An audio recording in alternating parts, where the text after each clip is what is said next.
how to export private key on Solflare.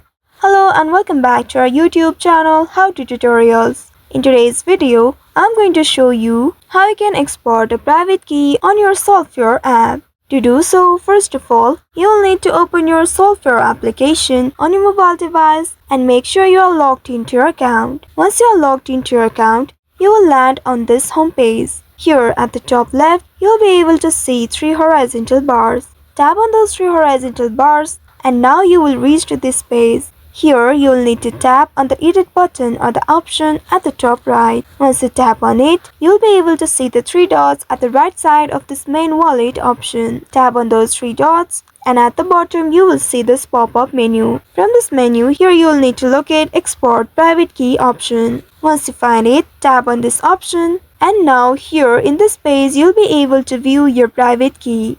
Simply tap on the show button at the bottom and then you will be prompted to enter your passcode. Enter your passcode and then you will be able to see your private key. Now you can tap on this copy button below the private key and copy it to your clipboard. Also make sure to keep it in a safe place. You will need to keep this private key confidential and should not share with others. If anyone gets this, they will have the full control of your wallet. So by following these steps, you should be able to export private key on Solflare application. I hope this tutorial was helpful. If yes, don't forget to like, share and subscribe to our channel. Also hit that bell icon to never miss any updates from us. Thank you for watching.